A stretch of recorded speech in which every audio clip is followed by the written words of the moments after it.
ఏపీలో ఎన్నికల రాజకీయం వేడెక్కుతోంది. సామాజిక లెక్కలతో అభ్యర్థులను మారుస్తున్నారు సీఎం జగన్. వైసీపీని గద్దె దించడమే లక్ష్యంగా టీడీపీ, జనసేన ఉమ్మడి కార్యాచరణ సిద్ధం చేస్తుంది. ఆ రెండు పార్టీల మధ్య సీట్ల సర్దుబాటు కొలిక్కి వచ్చినట్లు కనిపిస్తోంది. జనసేనకు పొత్తులో భాగంగా 27 అసెంబ్లీ, 2 లోక్సభ సీట్లు ఇచ్చేందుకు అంగీకారం కుదిరినట్లు సమాచారం. అనకాపల్లి, మచిలీపట్నం లోక్సభ స్థానాలు జనసేనకు కేటాయించడం దాదాపు ఖాయమైందని, రాజంపేట సీటుపై చర్చలు జరుగుతున్నట్లు తెలుస్తోంది. అసెంబ్లీ స్థానాలపై మాత్రం ఒక అంగీకారానికి వచ్చారని అంటున్నారు. జనసేనకు కేటాయించే స్థానాల్లో పవన్ కళ్యాణ్ ఇప్పటికే తమ అభ్యర్థులను ఖరారు చేసినట్లు సమాచారం. వైసీపీ చేస్తున్న మార్పులు చేర్పుల తర్వాత అవసరమైన మార్పులు చేసే అవకాశం ఉందని అంటున్నారు. పవన్ కళ్యాణ్ భీమవరం నుంచి మరోసారి పోటీ చేయడం దాదాపుగా ఖాయంగా కనిపిస్తోంది. తిరుపతిలోనూ పవన్ పోటీ చేస్తారని ప్రచారం సాగుతున్నా ఇంకా నిర్ణయం జరగలేదని చెబుతున్నారు. అభ్యర్థుల ఎంపికలో సీనియర్లకు పవన్ కళ్యాణ్ ప్రాధాన్యత ఇస్తున్నట్లు సమాచారం.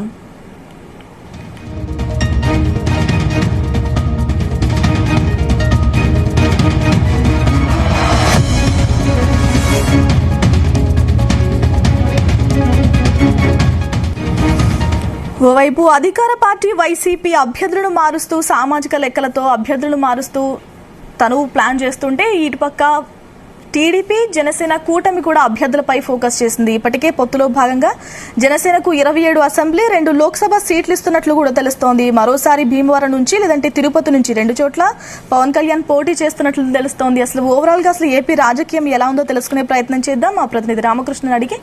రామకృష్ణ, గాయత్రి, ఆంధ్రప్రదేశ్ లో ఎన్నికల రాజకీయం ఒకసారిగా వేడెక్కింది. గత కొద్ది రోజులుగా మనం ఒక్కసారిగా రాజకీయాల పరిస్థితి వైఎస్ఆర్ కాంగ్రెస్ పార్టీ అభ్యర్థుల ఎన్నికల విషయంలో ఒక అడుగు ముందుకు ఉంది. ఇప్పటికే 4 జాబితాలను నియోజకవర్గాలకు సంబంధించి ఎన్నికల్లో ఎవరైతే పోటీ చేయబోతా ఉన్నారో ఆ అభ్యర్థులను ఖరారు చేయడం జరిగింది. మరోవైపు కీలకంగా ఉన్నటువంటి తెలుగుదేశం పార్టీ, జనసేన వీళ్ళిద్దరూ కూడా ఉమ్మడిగా పోటీ చేయబోతా ఉన్నారు. ఇప్పటికే అభ్యర్థులకు సంబంధించినటువంటి జాబితాను దాదాపుగా ఖరారు చేయడం జరిగింది. జనసేనలకు పొత్తులో భాగంగా 27 అసెంబ్లీ సీట్లు, 2 లోక్సభ సీట్లు ఇచ్చేందుకు అంగీకారం కుదిరినట్టు మనకు తెలుస్తా ఉంది. ప్రధానంగా పార్లమెంటు స్థానాల విషయానికి వస్తే అనకాపల్లి, మచిలీపట్నం ఈ 2 పార్లమెంటు స్థానాలను జనసేనకు పొత్తులో భాగంగా ఇవ్వబోతా ఉన్నారు. ఇప్పటికే అక్కడ సంబంధించి అభ్యర్థులు కూడా దాదాపుగా ఖరారైనట్లే మనం చెప్పాలి. మచిలీపట్నానికి సంబంధించి ప్రస్తుతం వైసీపీ సిట్టింగ్ ఎంపీగా ఉన్నటువంటి బాలశౌరి కొద్ది రోజుల క్రితం జనసేనలో చేరటం జరిగింది. అక్కడి నుంచి జనసేన అభ్యర్థిగా బాలశౌరి పోటీ చేయబోతా ఉన్నారు. కూడా అక్కడ కూడా అభ్యర్థి దాదాపుగా జనసేన పార్టీ ప్రారంభం చేసినట్టు తెలుస్తోంది.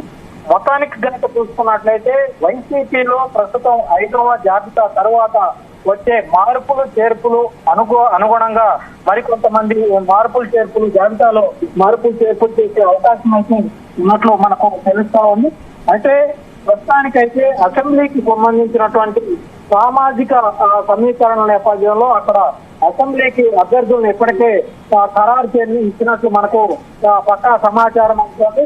ప్రధానంగా జనసేనకు సంబంధించినటువంటి ఇప్పటి వరకు ఖరారైనటువంటి అభ్యర్థులకు సంబంధించిన సమాచారం కనుక మనకు ఒకసారి చూసుకున్నట్లయితే నెల్లిమర్లలో లోకం నాగమాధవి అనే మహిళా అభ్యర్థిని జనసేన నిలబెట్టబోతా ఉంది. గజపతి నగరం పడాల అరుణ అక్కడ నిలబడబోతా ఉన్నారు. గాజువాక సుందరపు సతీష్, భీమిలి పంచకర్ల సందీప్, పెందుర్తి పంచకర్ల రమేష్ బాబు, యలమంచిలి సుందరపు విజయ్ కుమార్, ఉమ్మడివరం పితాని బాలకృష్ణ, రాజానగరం బొత్తుల బలరామకృష్ణ, రాజమండ్రి రూరల్ కందుల దుర్గేష్, కాకినాడ రూరల్ పతం నానాజీ, పిఠాపురం ఉదయ శ్రీనివాస్, రామచంద్రాపురం చిక్కం దొరబాబు, జగ్గంపేట పాలంశెట్టి సూర్యచంద్రరావు, రాజోలు డిఎంఆర్ శేఖర్, భీమవరం నుంచి జనసేన అధినేత పవన్ కళ్యాణ్ బరిలోకి దిగబోతా ఉన్నారు.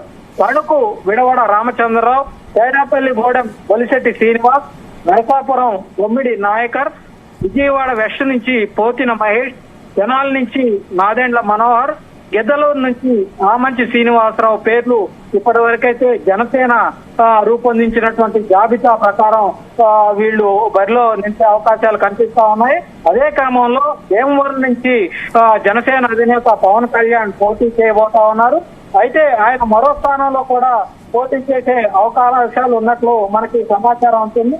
అది తిరుపతి అసెంబ్లీ నియోజకవర్గం నుంచి కూడా ఆయన రెండో స్థానం నుంచి బరిలోకి దిగే అవకాశాలు ఉన్నట్లు తెలుస్తోంది. అక్కడ గనక పవన్ కళ్యాణ్ పోటీ చేయని పక్షంలో అక్కడ జనసేన పార్టీ తరఫున అక్కడ స్థానికంగా ఉన్నటువంటి డాక్టర్ హరిప్రసాద్ అక్కడి నుంచి జనసేన అభ్యర్థిగా తిరుపతి నుంచి బరిలో దిగే అవకాశాలు ఉన్నట్లు కూడా చాలా స్పష్టంగా మనకు సమాచారం అంతా ఉంది. గాయత్రి, రామకృష్ణ 175 నియోజకవర్గాల్లో కేవలం 27 నియోజకవర్గాలు జనసేన కేటాయించారు. ముందరుకున్నట్టు 63 నియోజకవర్గాల్లో జనసేన పోటీ చేస్తుందని భావించారు.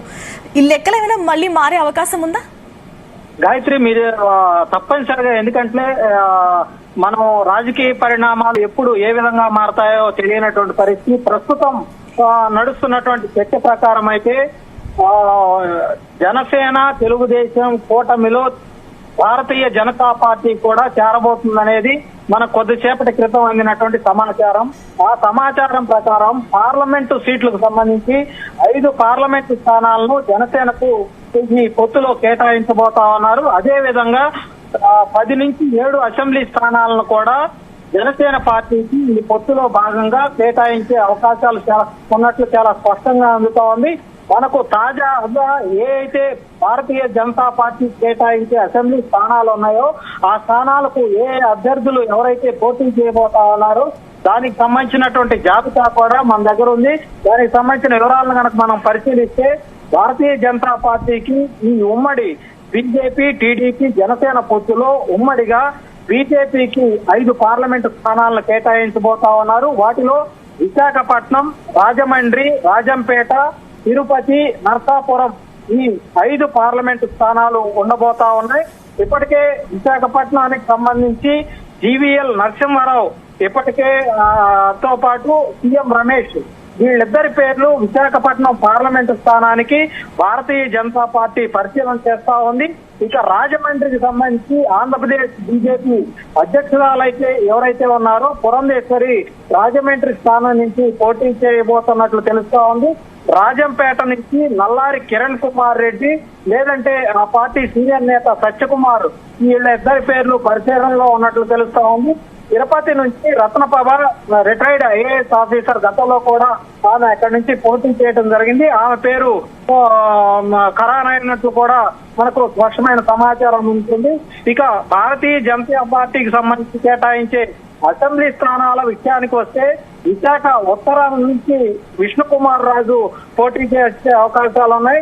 విశాఖ తూర్పు నియోజకవర్గం నుంచి మాధవ్, రాజమండ్రి సిటీ నుంచి సోము వీర్రాజు, పి గన్నవరం నియోజకవర్గం నుంచి మానేపల్లి అయ్యాజీ వేమ, కైకలూరు నియోజకవర్గం నుంచి గతంలో మాజీ మంత్రిగా ఉన్నటువంటి కామినేని శ్రీనివాస్, తిరుపతి నియోజకవర్గం నుంచి భానుప్రకాష్ రెడ్డి, మదనపల్లి నియోజకవర్గం నుంచి చల్లా నరసింహారెడ్డి, శ్రీకాళహస్తి నియోజకవర్గం నుంచి కోలా ఆనంద్, గుంటూరు వెస్ట్ నియోజకవర్గం నుంచి వల్లూరి జయప్రకాష్ నారాయణ పేర్లు అయితే ప్రస్తుతానికి మనకు సమాచారం ఉంటుంది. బీజేపీ తరఫున ఈ అభ్యర్థులు ఆయా నియోజకవర్గాల నుంచి బరిలోకి దిగబోతున్నారని తెలుస్తోంది.